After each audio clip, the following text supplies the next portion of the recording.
Imagine a car so broken, it's barely more than a whisper of what it once was.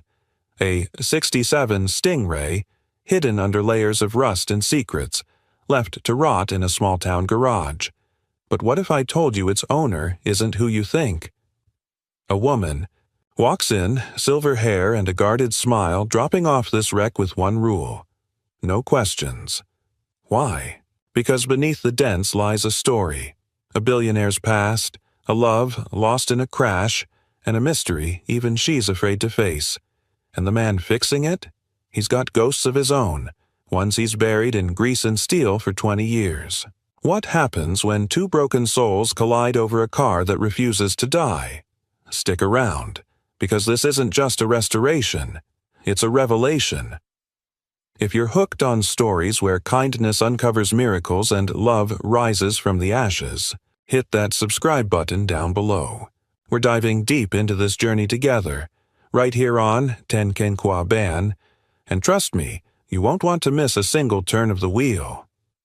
The rain tapped a steady rhythm on the tin roof of Harper's garage, a weathered outpost, on the edge of Harmony, Pennsylvania.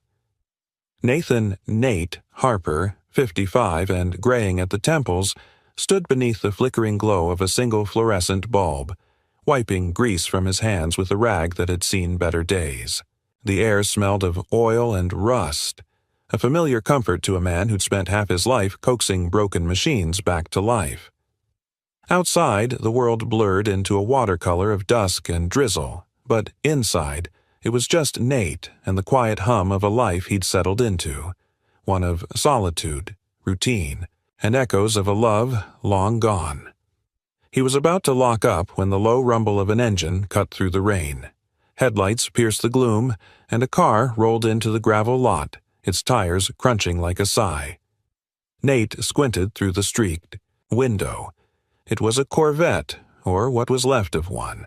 The once sleek body was a patchwork of rust and dents, its silver paint peeling like old skin. He chuckled under his breath, muttering, "Well, ain't that a breathing pile of scrap?"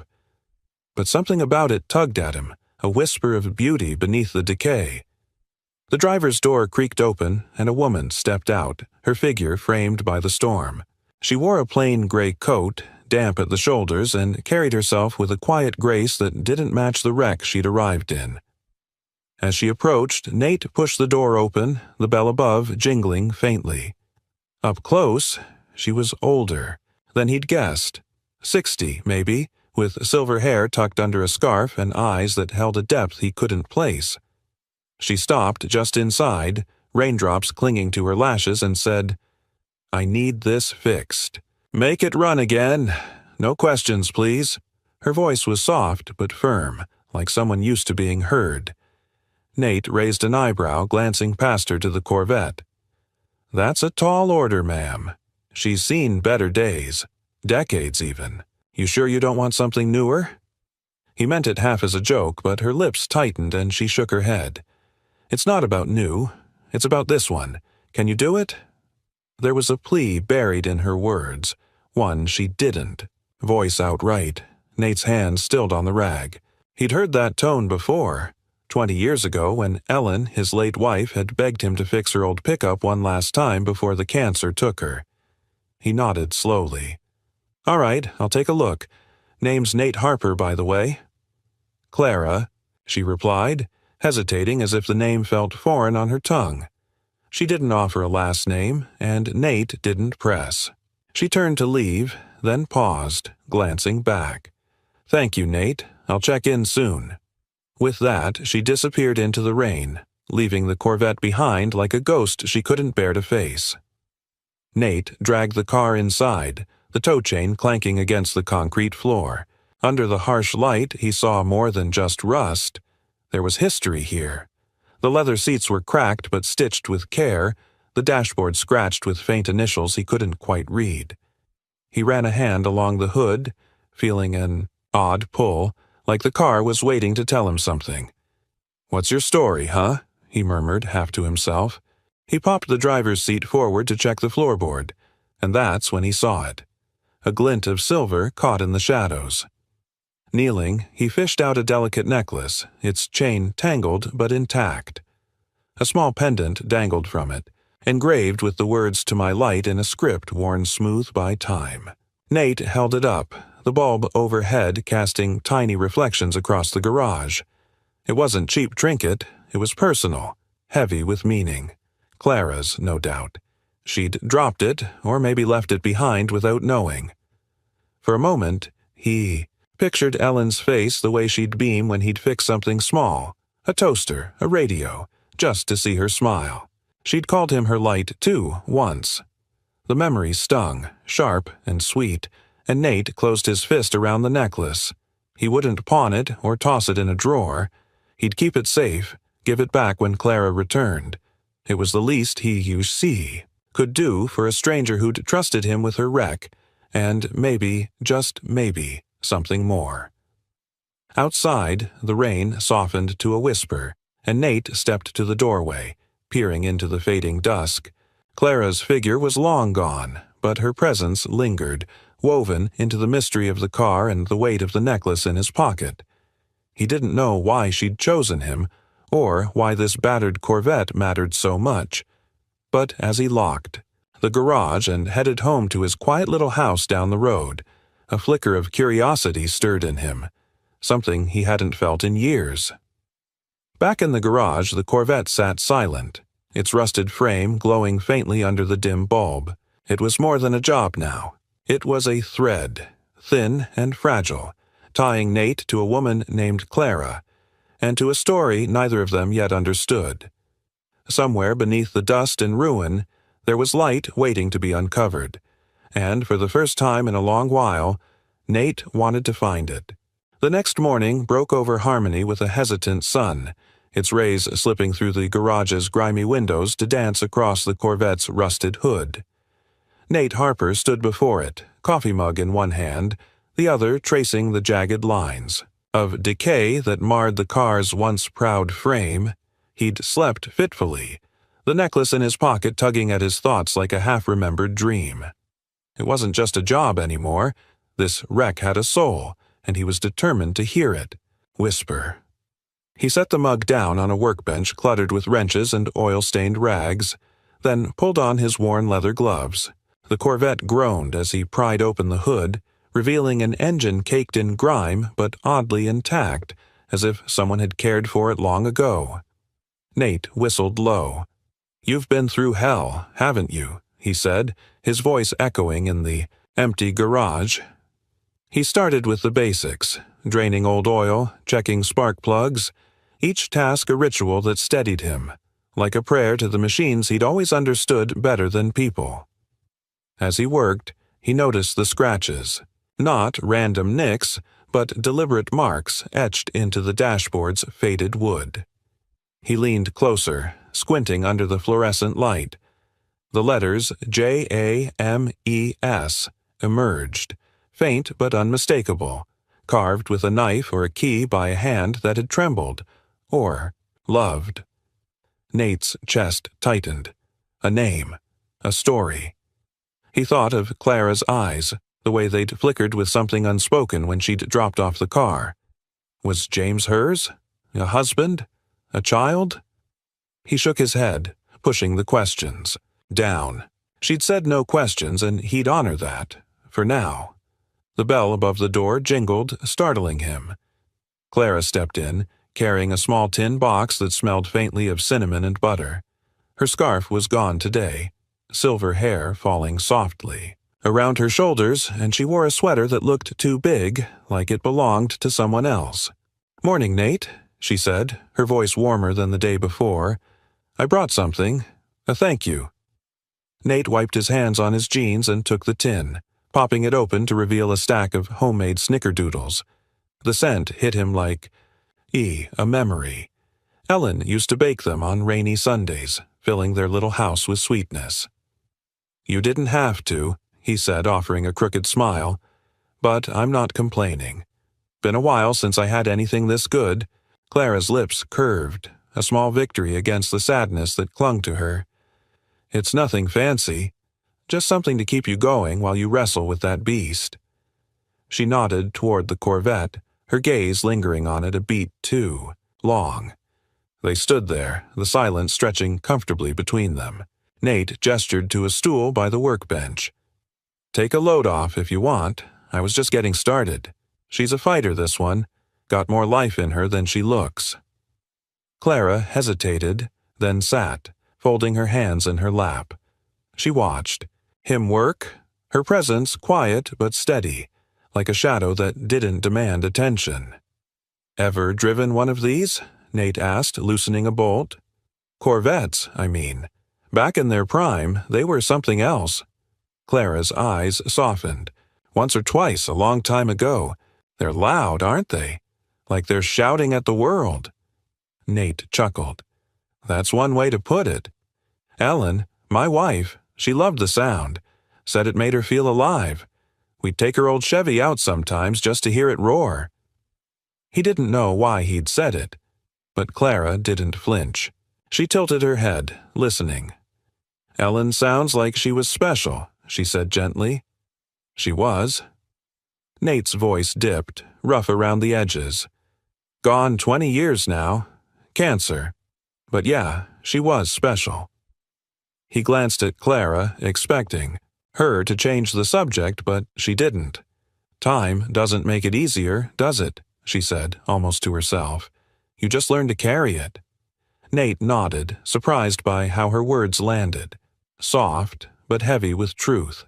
He wanted to ask about James, about the necklace, but the moment felt too fragile. Instead, he reached for a wrench and turned back to the car.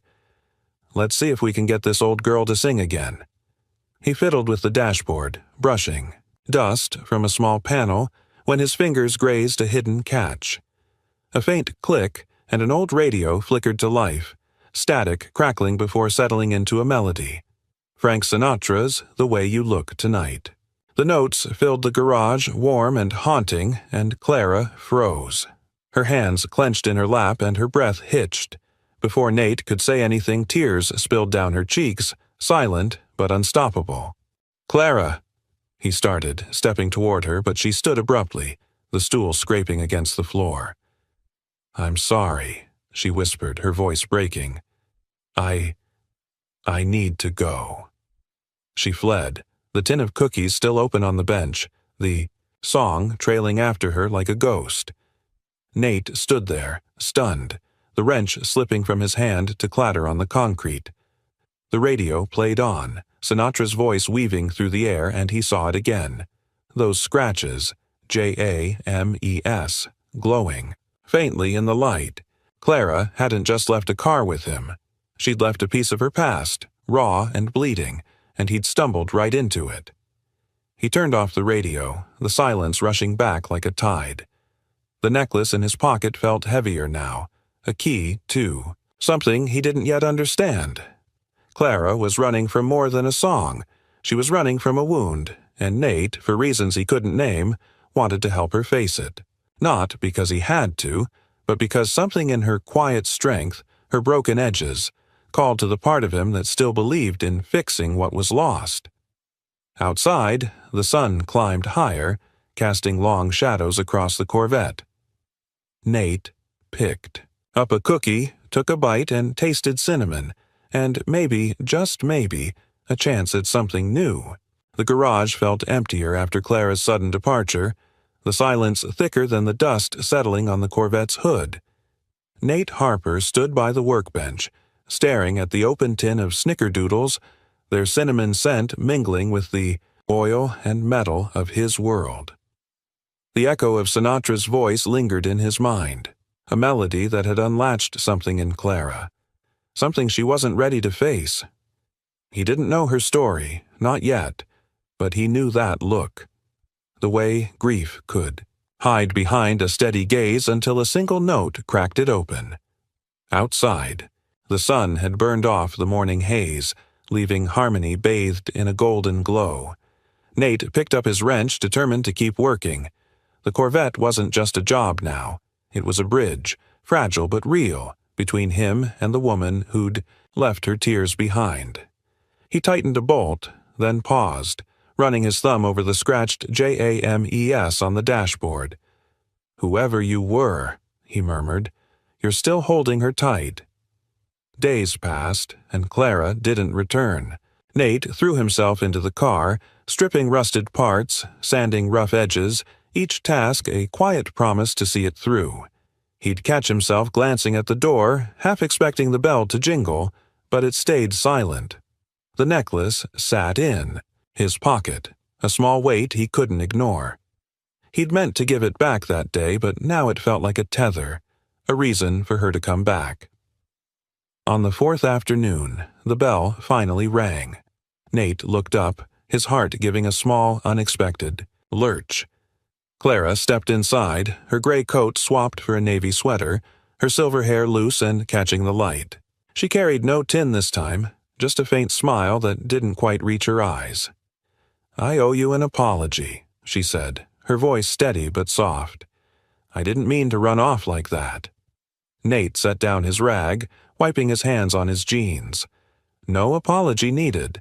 I've seen my share of tough days. That radio, it caught you off guard, didn't it?"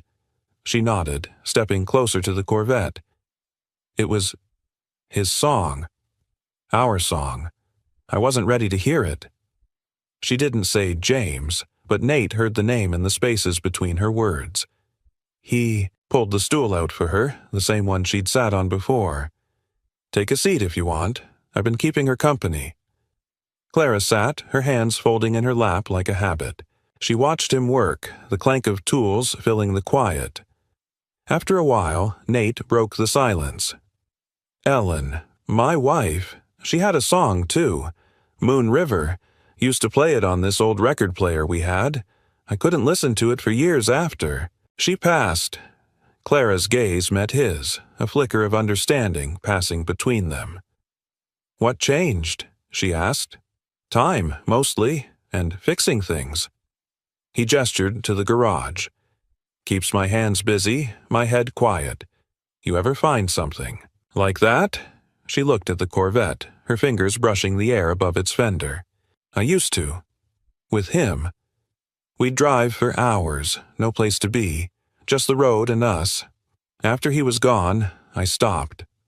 Everything stopped." Her voice wavered, but she steadied it. "That's why this car matters. It's all I've got left of." "Those days?" Nate nodded, feeling the weight of her words settle into him. He thought of Ellen's Chevy, how he'd sold it after she died because keeping it hurt too much. "I get it," he said. "More than you'd think."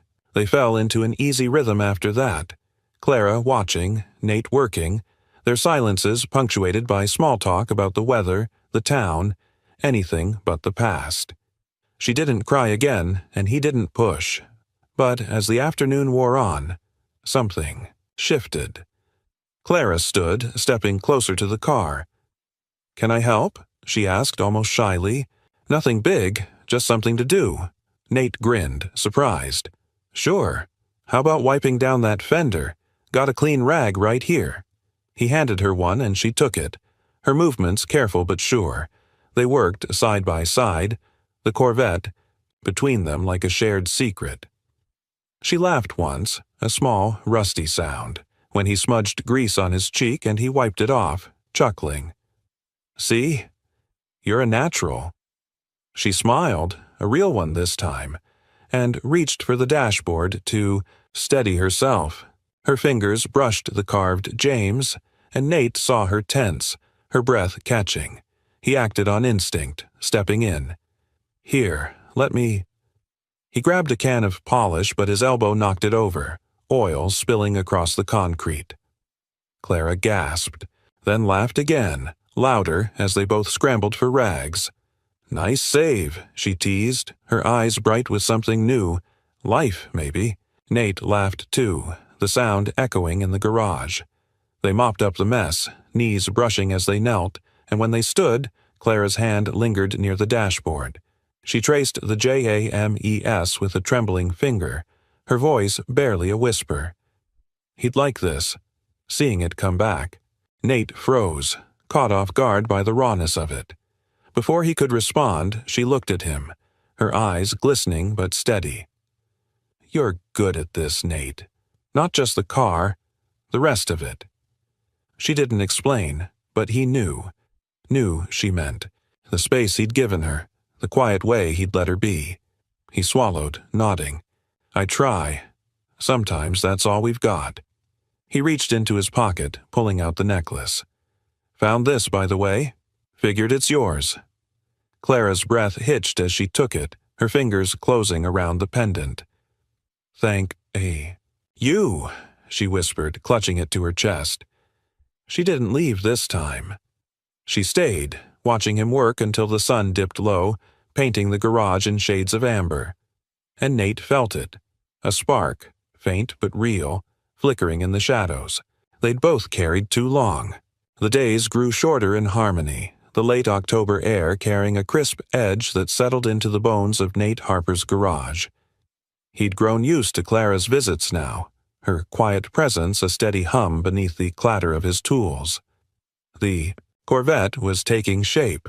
Rust sanded away, new parts gleaming where old ones had failed. But it wasn't just the car coming back to life. Something else was stirring. Something Nate hadn't felt since Ellen's laughter filled their home, a fragile, unnamed hope. Clara arrived that afternoon with a thermos of coffee, the kind that steamed when she poured it into 2 chipped mugs. She handed one to Nate, her fingers brushing his for a fleeting second, and he caught a whiff of her scent. Lavender, soft and unexpected. Thought you could use this, she said, settling onto her stool. It's getting cold out there. Nate took a sip, the warmth spreading through him. Much obliged. You're spoiling me, Clara. First cookies, now this. I might start charging you less. He winked and she smiled, a real one, crinkling the corners of her eyes. It was a sight he was starting to crave, like the first light after a long night. He turned back to the Corvette, peeling back a layer of chipped paint on the door. Underneath, a flash of silver caught his eye. Not the dull gray he'd expected, but a metallic sheen that hinted at something rare. He grabbed a scraper, working carefully, and soon a patch of original color emerged. Well, I'll be, he muttered, stepping back. This ain't just any Corvette. Looks like a 67. Stingray, limited run. Someone painted over it to hide what it was. Clara's mug paused halfway to her lips. You're sure? Her voice was steady, but her eyes betrayed a flicker of unease. Pretty damn sure, Nate said, running a hand through his graying hair. These babies were worth a fortune back in the day. Still are, if you find the right buyer. Who'd cover up something like this? He glanced at her, expecting curiosity, but her face had gone still, like a lake before a storm. Before he could ask, the bell jingled, and a stranger strode in, a man in a crisp suit, too polished for harmonies. Dusty streets. He was tall, mid-40s, with a jawline that looked carved from stone and eyes that scanned the garage like he owned it. Nathan Harper? He asked, his tone clipped. That's me, Nate said, wiping his hands on his jeans. Who's this? The man ignored the question, his gaze locking on the Corvette. I'm here for the car. It's leaving with me today. Where's the owner? Nate bristled, stepping between the man and the vehicle. Hold up, pal. I don't know who you are, but this car's mine to fix until Clara says otherwise. She's the one who brought it here. The man's lips thinned. Clara doesn't decide that anymore. I represent her interests. Name's Victor Lang, her assistant. She's been distracted. I'm taking it off her hands. He pulled out a checkbook, scribbling a figure that made Nate's eyebrows shoot up. That should cover your time. Load it up. Nate didn't touch the check. I don't work for you, Victor. I work for her. She wants it fixed, and I gave my word. His voice was low, steady, the kind of stubborn Ellen used to tease him about. Victor's eyes narrowed, but before he could argue, Clara stood, her thermos clattering to the bench. Victor, stop! Her tone was sharp, cutting through the tension like a blade. She stepped forward, her small frame suddenly commanding. The car stays. I hired Nate, not you. Victor turned, his expression a mix of surprise and irritation. Clara, this is ridiculous. You've let this drag on too long. It's a liability. It's mine, she snapped, her voice rising, and I say it stays. She softened, glancing at Nate. He's doing what I asked. You don't get to undo that. Victor stared at her, then at Nate, who crossed his arms and didn't budge. With a curt nod, he pocketed the checkbook. Fine, but we're not done talking about this. He stormed out, the bell clanging in, his wake. The garage fell silent, the air thick with unspoken questions. Nate looked at Clara, her hands trembling as she clutched the necklace he'd returned. You all right? He asked, stepping closer. She nodded, but her eyes were distant. I didn't expect him to come here. Victor? He's been trying to manage me since everything fell apart. She sank back onto the stool, her voice dropping. That car was James's, my husband. He died 20 years ago. A crash. This was his dream, and I kept it, even when it broke me. Nate's breath caught. He'd guessed at loss, but not this, a tragedy etched into metal and memory. Clara, I'm sorry. I didn't know. She shook her head, a tear slipping free. You couldn't. I didn't want you to, but you're bringing it back. Him back, and I don't know if I'm ready. She looked at him raw and unguarded. Why are you doing this, Nate? Why care so much? He hesitated, then pulled the necklace from his pocket where he'd kept it since finding it. Because I know what it's like to hold on to something broken. Ellen's gone, but fixing things, it's how I keep her close. Maybe I'm doing that for you too. Clara took the necklace, her fingers brushing his again, longer this time. Thank you, she whispered, and for a moment they stood there, the Corvette gleaming faintly between them. A relic of pain, yes, but also of possibility. Outside, the wind picked up, rustling the leaves, and Nate felt it. A shift, subtle but real, pulling them closer to something neither could name. The garage hummed with a new energy the next day, as if the confrontation with Victor had swept away some of the dust that clung to Nate Harper's world. Sunlight streamed through the windows, catching the silver streaks he'd uncovered on the Corvette's frame, turning it into something almost alive. Nate stood back, hands on his hips, admiring the progress. The engine was cleaned, the wiring patched. He was close to firing it up, but it wasn't just the car he was thinking about. It was Clara, the way she'd stood her ground, the crack in her voice when she'd said James. She arrived later that morning, quieter than usual, her navy sweater swapped for a beige cardigan. That softened her edges. She carried no coffee or cookies this time, just the necklace dangling from her fingers, its pendant glinting as she stepped inside. Morning, Nate, she said, her voice tentative but warm. I didn't scare you off yesterday, did I? Nate chuckled, wiping grease from his forehead with the back of his hand. Takes more than a fancy suit and a bad attitude to run me off. You holding up okay after that? Clara nodded, settling onto her stool. Victor's persistent, but he means well, in his own way. I've leaned on him too long, I suppose. She paused, twirling the necklace. I didn't sleep much last night. Kept thinking about what you said, about holding on to something broken. Nate leaned against the workbench, crossing his arms. Yeah? Hit a nerve, did I? She smiled, faintly. More than you know. You're right, though. I've been holding on to this car, this pain, like it's all I have left of James. But seeing it come back, it's stirring things up I thought I'd buried. He nodded, feeling the weight of her words settle into him. I know that dance. After Ellen passed, I'd sit in this garage for hours, fixing nothing, just staring at her tools. Took me years to figure out I wasn't keeping her alive. I was keeping myself stuck. Clara's eyes met his, steady and searching. How'd you get unstuck? Started small, he said. Fixed a neighbor's tractor, then a kid's bike. Kept going till I could breathe again. Maybe this, he tapped the Corvette's hood, is your small start. She looked at the car, her fingers tightening around the necklace. Maybe. Can we try it today? See if it runs? Nate grinned, surprised by the spark in her voice. "Thought you'd never ask. Let's give her a spin." He grabbed his keys, popped the hood one last time to double-check, then slid into the driver's seat. Clara hesitated, then climbed in beside him, her hands clasped in her lap. The air between them felt charged, like the moment before a storm. He turned the key and the engine sputtered, a cough, a growl, then roared to life. The sound filled the garage deep and alive, shaking the walls.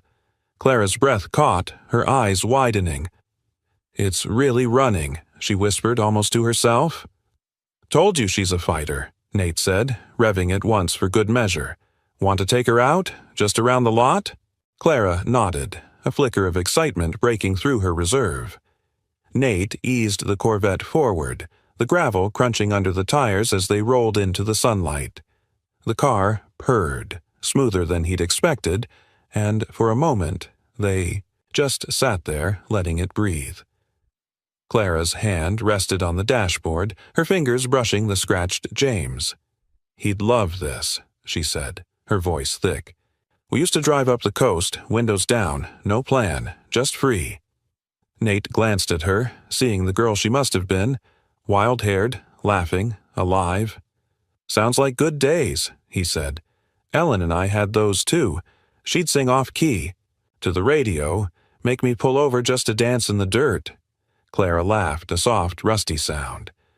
"James couldn't dance, 2 left feet, but he'd try, just to make me smile." She looked out the window, the wind tugging at her hair. "I haven't felt that in so long." "Then let's feel it now," Nate said, impulsive but sure. He shifted gears and pulled onto the empty road behind the garage, picking up speed. The Corvette responded, eager, and Clara gasped, then laughed again. Louder, freer.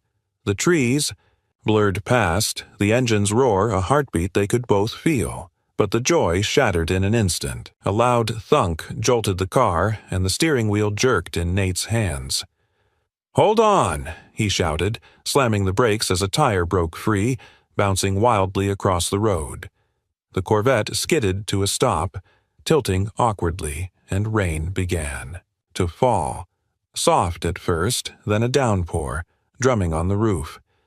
Nate cursed under his breath, but Clara was already out, rain soaking her cardigan as she ran to the loose wheel.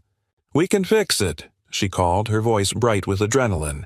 Nate grabbed a jack from the trunk, joining her in the mud. They worked together, slipping and swearing until the wheel was back on, their hands slick with grease and rain.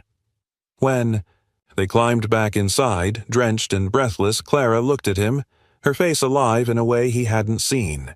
"That was insane," she said, laughing through chattering teeth. "I haven't felt this alive since him." Nate wiped water from his eyes, grinning. "Guess we're a hell of a team, huh?" He reached over, brushing a wet strand of hair from her cheek, his fingers lingering a second too long. She didn't pull away, and for a heartbeat the rain was the only sound. Clara broke the silence, her voice soft. "Thank you, Nate, for this, for not letting me run again." She touched his hand, brief but real, and he felt it, a current, warm and steady, pulling them past the shadows they'd both known too well. Outside, the storm raged on, but inside the Corvette, something new was turning. A wheel, a chance, a beginning neither had expected. The rain had stopped by morning, leaving Harmony glistening under a shy November sun. Nate Harper stood in the garage, the Corvette's wheels secured and its engine purring softly after yesterday's wild ride. His hands still felt the damp chill of the storm, the warmth of Clara's touch when she'd brushed his fingers. That moment lingered, a quiet spark he couldn't shake. Not that he wanted to.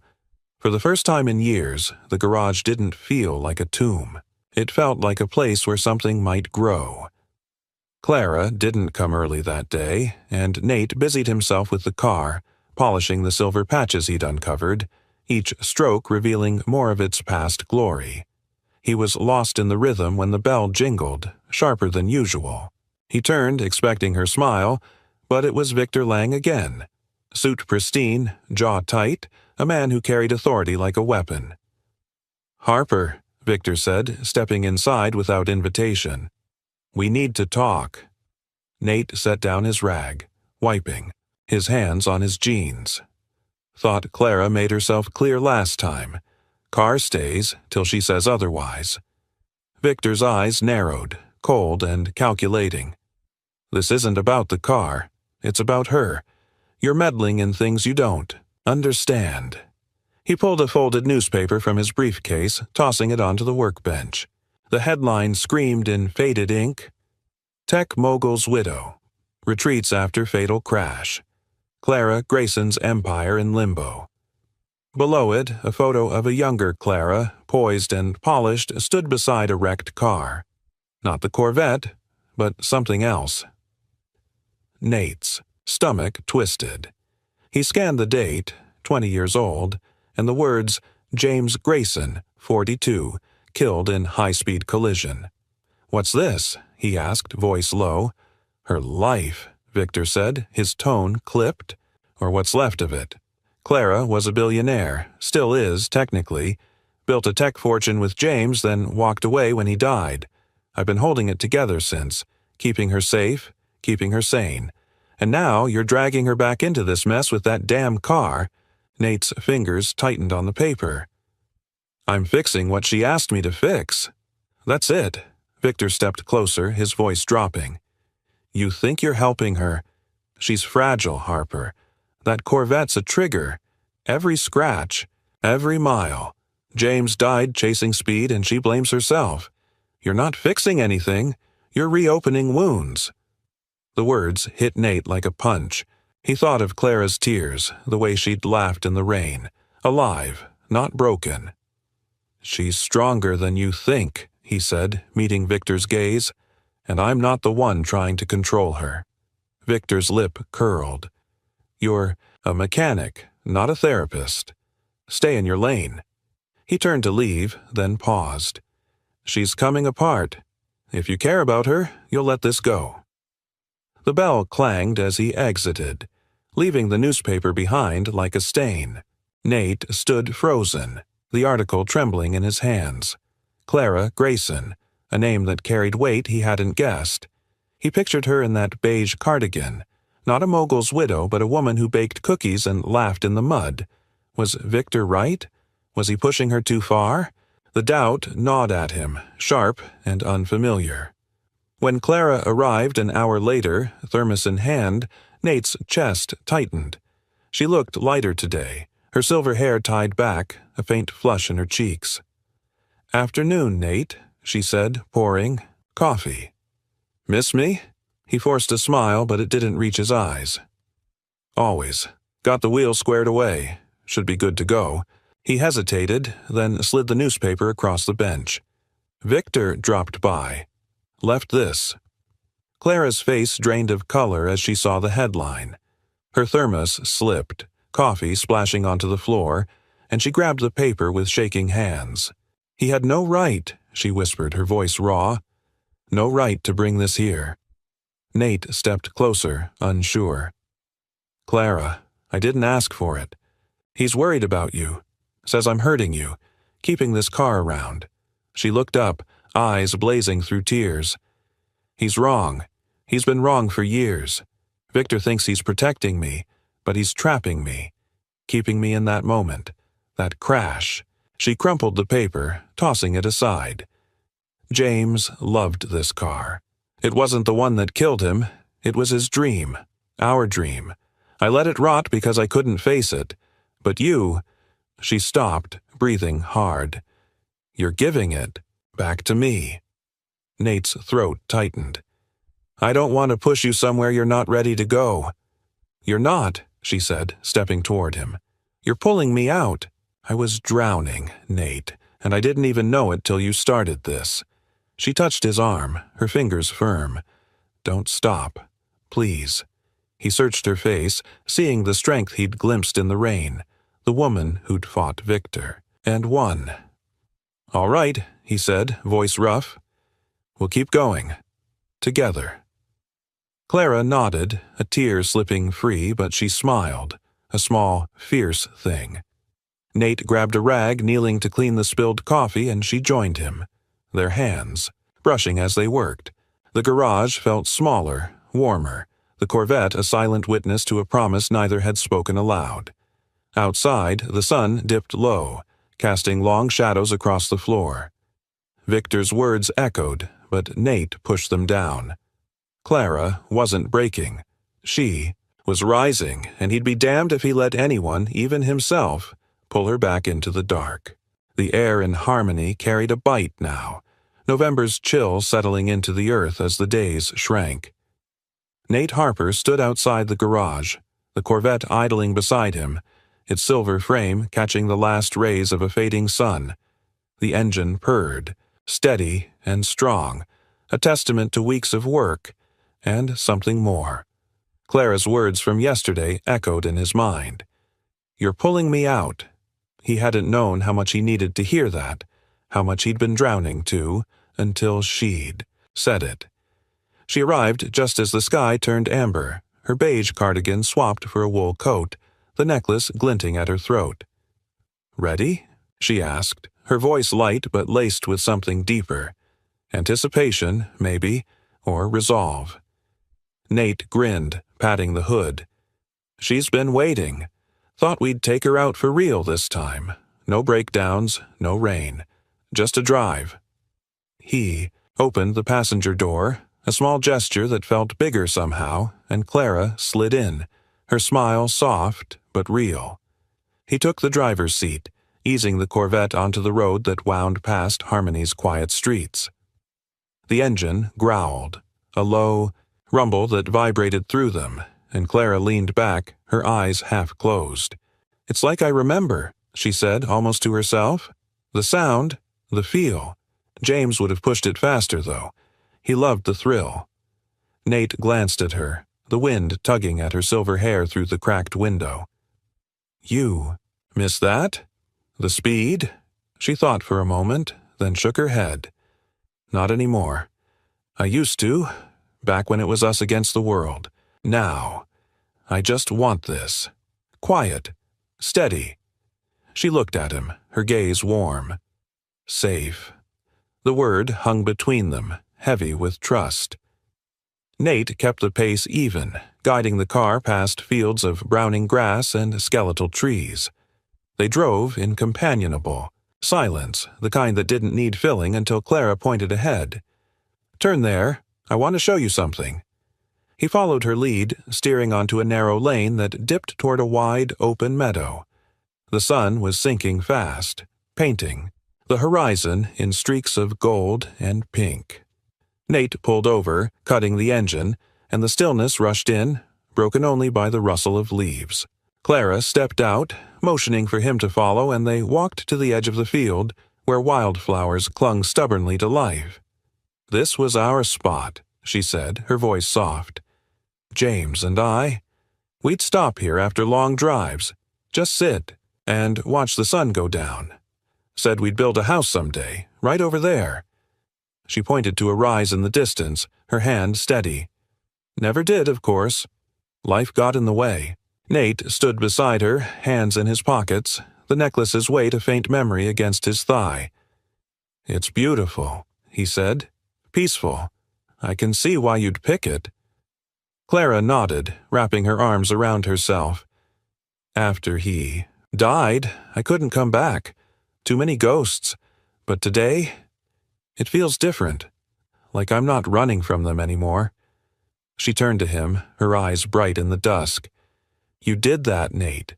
This car, it's not just metal. It's a piece of me I thought I'd lost." He swallowed, caught off guard by the gratitude in her voice. "I just turned some wrenches, Clara. You're the one who kept it alive all these years." She shook her head, stepping closer. "No, you saw it. You saw me, when I couldn't. That's more than wrenches." Her hand brushed his arm, a quiet anchor, and Nate felt the air shift, charged with something new. Before he could respond, a crack of thunder rolled in the distance, sudden and sharp. Dark clouds swelled over the horizon, swallowing the sunset, and rain began to fall. Fat, heavy drops that splattered the meadow. Clara laughed, tilting her face to the sky. Again? Really?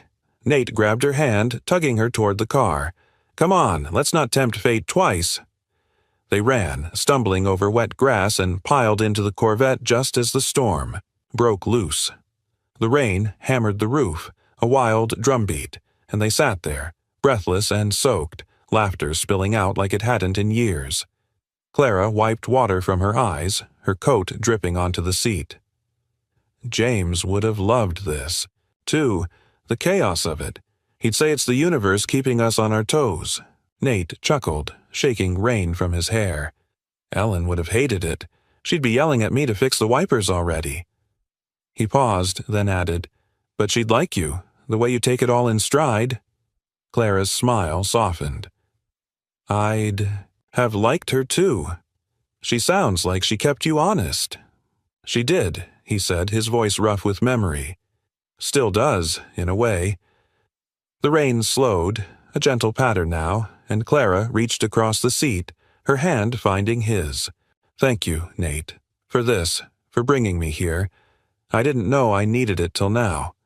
He squeezed her hand, the warmth of her skin grounding him. Any time, Clara. Any time. Their eyes locked, and for a moment the storm outside faded, leaving just the two of them, two souls who'd found each other in the wreckage, holding on as the world spun around them. When they drove back, the sky was clearing, stars peeking through the clouds. The Corvette hummed beneath them, a steady heartbeat, and Nate felt it. A shift, deeper than before. Clara wasn't just healing. She was dreaming again, and somehow he was part of it. The road stretched ahead, dark and endless, but for the first time in years, it didn't feel lonely. The garage glowed softly in the early November light, its cracked windows catching the first hints of dawn as Nate Harper tightened the last bolt on the Corvette's grille. The car was nearly whole now, silver paint gleaming where rust once reigned, its curves a quiet echo of the beauty it had lost and found again. He stepped back, hands on his hips, and felt a swell of pride, not just for the work, but for what it had brought him. Clara, her laughter in the rain, her hand in his, the way she'd looked at him under that stormy sky. It was more than he'd dared hope for in years. She arrived just after sunrise, a knitted scarf wrapped around her neck, the necklace glinting beneath it.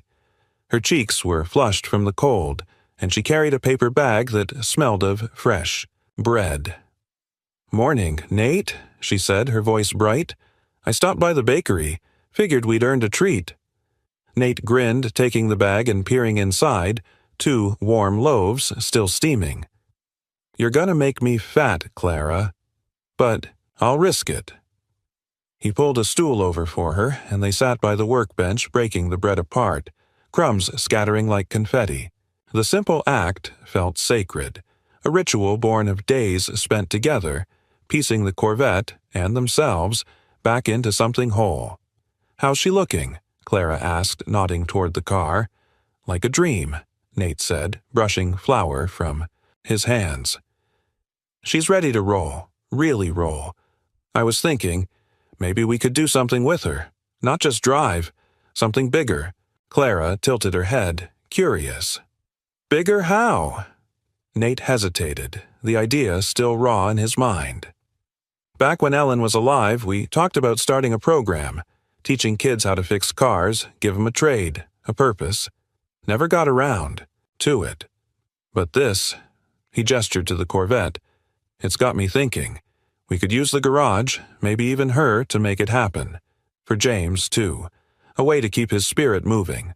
Clara's eyes widened, then softened. "A legacy," she murmured, "for both of them." She set her bread down, her fingers tracing the necklace. James would have loved that. He was always tinkering, teaching anyone who'd listen. And me. I've got resources, more than I've known what to do with since he's been gone. Nate leaned forward, caught by the spark in her voice. "You mean it? You'd be in?" She nodded, a slow smile breaking through. "I'm in. Let's do it. For them, for us." They spent the next hour dreaming aloud. Nate sketching plans on a napkin, Clara suggesting tools and space, their voices weaving a future neither had dared imagine alone. The bell jingled mid-conversation, and a familiar figure stepped in. Victor. Lang, his suit as sharp as ever, but his face less certain. Nate tensed, but Clara stood, her posture firm.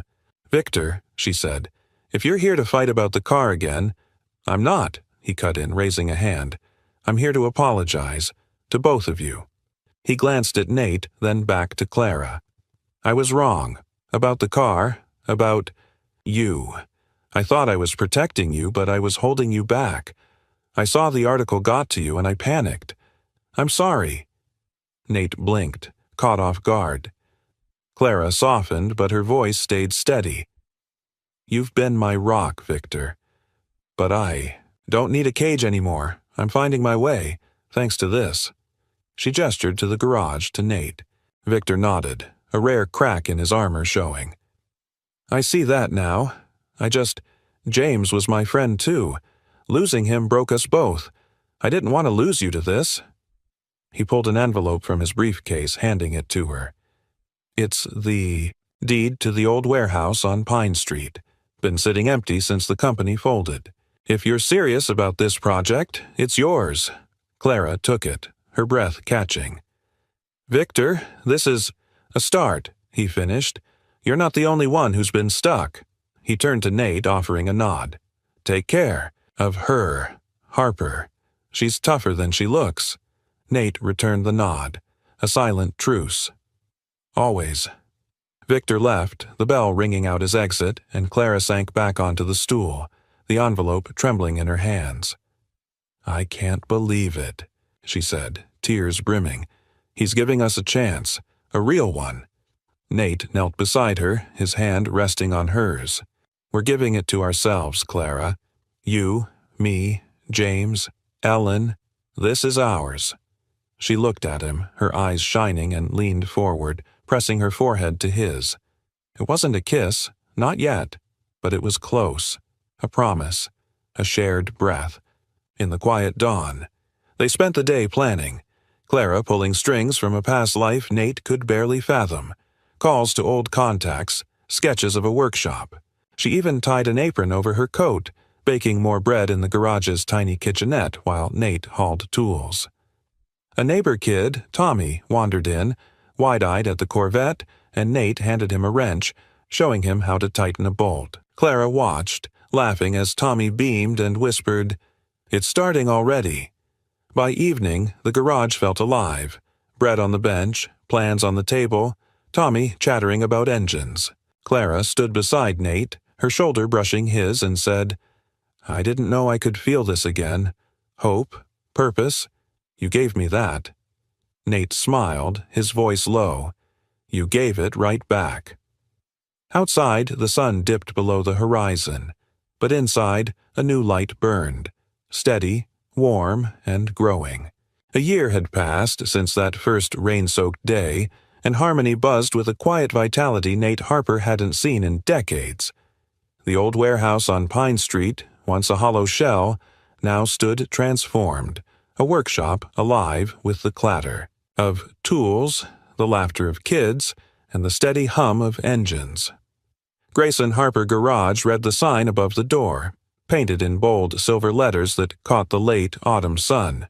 It was more than a name. It was a promise kept, a legacy born from two hearts that had found each other in the wreckage. Nate stood inside, a wrench in hand, watching a dozen teenagers swarm the Corvette. Tommy, the wiry kid who'd wandered, months ago, was leading the charge, showing a shy girl named Mia how to check the oil. Clara moved among them, her silver hair tied back, an apron over her coat as she handed out sandwiches from a tray. She caught Nate's eye and smiled, a smile that had grown brighter, steadier over the months they'd spent building this dream. The grand opening was today, a celebration of what they'd made together. The warehouse smelled of fresh paint and gasoline, its walls lined with tools donated by Clara's old contacts, its floor scuffed from eager feet. Outside, the Corvette gleamed, parked as the centerpiece, a symbol of where it all began. Nate had polished it that morning, his hands lingering on the dashboard where JAMES still whispered its story. Clara stepped beside him, brushing crumbs from her hands. "Look at them," she said, her voice warm with wonder. "They're learning, growing. James would have been proud. Ellen, too." Nate nodded, his throat tight. "Yeah, feels like they're here, doesn't it? Watching us fumble through this." He chuckled, but his eyes were soft, tracing the kids who'd become their unexpected family. She touched his arm, a habit now, grounding them both. "We're not fumbling anymore, Nate. We're flying." Her fingers lingered, and he felt the familiar pull, the one that had started in the rain, deepened in the dusk, and settled into something permanent. The ceremony began at noon, the townsfolk gathering in the crisp air. Victor was there, tie loosened, a rare grin on his face as he clapped Nate on the shoulder. "You pulled it off, Harper. I'll eat my words, happily." He'd become an ally, not a shadow, helping secure permits and funds when Clara asked. Redemption suited him. Clara took the makeshift stage, a platform of crates, her voice steady as she spoke. "This place is for second chances," she said, the crowd hushing. "For James Grayson, who taught me to dream. For Ellen Harper, who showed Nate how to love. And for all of you, kids who need a spark, folks who need a purpose. We built this together, and it's yours." She glanced at Nate, her eyes shining, and he felt the weight of her words settle into his bones. Tommy and Mia unveiled a plaque beside the Corvette, "In memory of James and Ellen, where light lives on." The crowd applauded, but Nate barely heard it. He was watching Clara, the woman who'd walked into his garage with a broken car and left with his heart, or maybe taken it with her, piece by piece. As the day wound down, the kids dispersed, and the townsfolk drifted home. Nate and Clara stayed, behind. The warehouse grew quiet, the sun dipping low, casting long shadows across the floor. She pulled him toward the Corvette, opening the driver's door. "One more ride?" she asked, her voice playful but tender. He slid in, and she took the passenger seat, the leather creaking under them. They drove out of Harmony, the road stretching toward the meadow they'd visited a year ago. The engine purred, a steady heartbeat, and Clara rested her hand on his, the necklace glinting at her throat. "I sold the mansion last week," she said, breaking the silence. "Moved into a little place near town. No more hiding." Nate's eyebrows shot up. "You didn't tell me." "Wanted it to be a surprise," she said, smiling. "The money's in the program now. Scholarships, tools, whatever they need. James's dream. My way of letting go." He squeezed her hand, pride swelling in his chest. "You're something else, Clara Grayson." "So are you, Nate Harper." She paused, then reached into her pocket, pulling out a small box. "I made something, too. For us." She opened it, revealing a silver pendant, twin to hers engraved with "To Our Light." "You gave mine back. This one's yours." Nate's breath caught, his fingers trembling as he took it. "Clara, He stopped, words failing him, and instead slipped it around his neck, the metal cool against his skin. "Guess we're a matched set now." She laughed, soft and free, and leaned across the seat, her lips brushing his. A kiss, gentle but sure, tasting of bread and promises. He kissed her back, his hand cupping her cheek, and the world shrank to just them, the Corvette cradling their quiet joy. They parked in the meadow as dusk fell, the wildflowers faded but still clinging to life. Nate cut the engine, and they sat, hands entwined, watching the stars emerge. "I didn't think I'd find this again," Clara whispered. "Love, hope, you." "Me neither," Nate said, his voice rough with emotion. "But here we are. Under all that dust, we found forever." She rested her head on his shoulder, and they stayed there, the night wrapping around them like a blanket. The Corvette sat silent, its journey complete. Not just a car, but a bridge from loss to life, from shadows to light. Back in Harmony, the warehouse stood waiting, a beacon for tomorrow's dreams. And in the meadow, two hearts beat as one. There, pendants glinting under the stars, a testament to the miracles that kindness, time, and a little rust could uncover. And that's where their road takes us. A journey from rust to redemption, proving that even the smallest acts of kindness can spark something extraordinary. What do you think, folks? Have you ever found hope in an unexpected place, or maybe fixed something broken that changed your life? Drop your stories in the comments below. I'd love to hear them, and I'll be jumping in to chat with you all. If this tale of second chances and quiet miracles hit you right in the heart, don't miss out on more stories like it. Hit that subscribe button and ring the bell so you're the first to catch every new ride we take together, right here on 10 Ken Chua Ban. Let's keep the light burning. Thanks so much for watching, everyone. It means the world to share this with you. Your time, your thoughts, they're what keep this engine running. Until next time, keep looking for the light beneath the dust. See you soon.